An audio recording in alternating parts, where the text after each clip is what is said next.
Hello and welcome to the show. We started this week's FailRace episode on Forza Horizon 3 with starts racing around the Goliath circuit. In fact, coming up towards the finish line gets things wrong, bounces rollers over, lands on top of an AI car, almost gets carried to the finish, not quite, just digs into the sand at the wrong moment and then deposits it all the way down the order. It's a good carry. It's a very good carry. Unfortunately, it couldn't have quite been to the finish, though not quite as good as the carry as bad Spike got on Horizon 4. Racing a trophy truck, goes over a jump, lands on one transit, transferred to the other transit, and almost around a corner before eventually falling off. Loses a bunch of places in the we've never had a handoff between two car hats going on. I don't think we've ever had that, which, well done, well done. JMSV on Horizon 4, minding their own business, when there's a tractor doing a merry little dance on its side.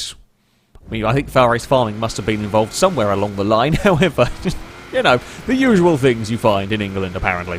Reglisco on Horizon 4, racing the Colorado, clips a wall, but the Colorado's had enough of physics and just decide, you know what, let's go for a front flip, and then a roll.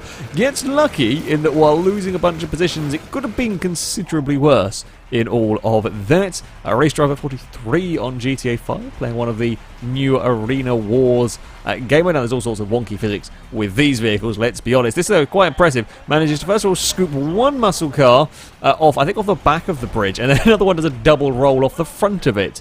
So well done for managing to have cleared out that area. Pitver on GTA 5 with a super diamond that's watched a bit too much Tony Hawk's, and that's just about to grind its way across the railing and somehow not fall onto the motorway below. Could it be, well, I think it could have gone worse. Could have been more inconvenient, certainly, if it fell onto the motorway below. Lax on V-Rally 4, racing a Clio that's had enough of being on the ground. Don't know what upsets it. Very difficult to tell what upsets it as it gets reset very quickly, but I think there might be a bit of a snowbank. I mean, it lands and almost gets driven back onto the road, but the game does reset too fast. It's just 1 minute fine, next minute it's in the air and backflipping, so well done. Nerdy Car Dragon on Hydro Thunder Hurricane, a game that brings back many great memories for me. So, racing a rocket-powered hovercrafty thing, as you do on Hydro Thunder. Jumping through the rings, jumps a little bit too far, and then manages to impale the vehicle into the tunnel. Yeah, you're probably not supposed to hit that bit. You're probably not, although while you are up there, you can do some, well, I say donuts, kind of do some boat-based donuts.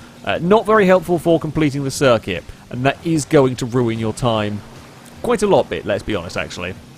Quite a lot bit. It can still almost move. I mean, hovercrafts can move around in lots of different environments, not normally in the top of a tunnel, but it was just about moving.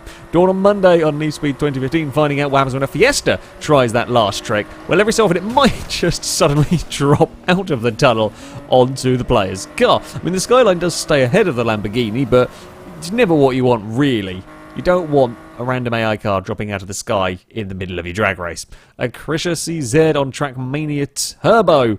Now, we know how you've got to be very, very super precise with these sort of races if you're going to get a fast time. Things go wrong on the opening jump, clips the back on one of the advertising boards, and then still manages to get away with an amazing landing, and would go on, apparently, to get the gold medal from that. So, I mean, well done. The amount of times a tiny little clip, and that's game over on Trackmania. So, yeah, that's quite impressive. Freak Show on State of Decay 2 is finding a vehicle to climb into. Picks this van, will go for a reverse up into a group of zombies. The game, well, that's got better ideas. I think oh crap is the politest way of putting it, as to it's shot across the map and spiraled and still bouncing and spiraling and landed. I mean, it's not in great condition anymore, but there we go. Not the only one, though.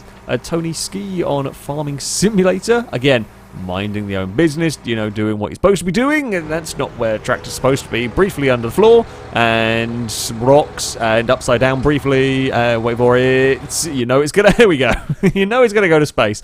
When that starts happening, you know it's gonna go to space, and well, that's one tractor you're not gonna get back. I don't know if the warranty covers that. I'm going to be honest. Unintended space flights, I doubt. But never mind. The Dutchman's on Project Cars 2 racing at the classic Monza circuit in some very, very fast GT1 cars. They're getting up to almost 200 miles an hour down here. A little bit of bumping along the way. Doesn't quite position the car right. Clips a curb, big wheelie into the side of the leader, and it's all gone horribly, horribly wrong. That's a big crash. It's a big crash. There's a lot of speed and a lot of very, very broken cars. There's some wobbling. The AIs are questionable, it seems, on the banking. Let's face it, it's a bit of a interesting corner, to say the least, to try and take. But so the McLaren trying to stay out of trouble is a long way, quite a long way on the inside. The Ferraris are sort of fighting amongst themselves. Actually, a spin further back. Not quite sure who caused that one. But yeah, it's just slightly mispositioned a little too far to the right. Big wheelie into the side of the F50. It gets flipped over and stuck, and then everything just drives underneath it. I'm amazed more cars didn't go into the side of the stricken car, because there was a upside down and very awkwardly placed McLaren, but it's a big mess. It's a very big crash indeed. That, though, is going to be it for this week's FailRace episode. If you have clips you'd like to submit to this series, you can via our forums. There'll be a link in the description. Find the FailRace clip submission section. It's right at the top of the page. And in there, you have all of the rules and how to submit them. However, that is going to be it from me. Thank you all very much for watching. And until next time, a goodbye.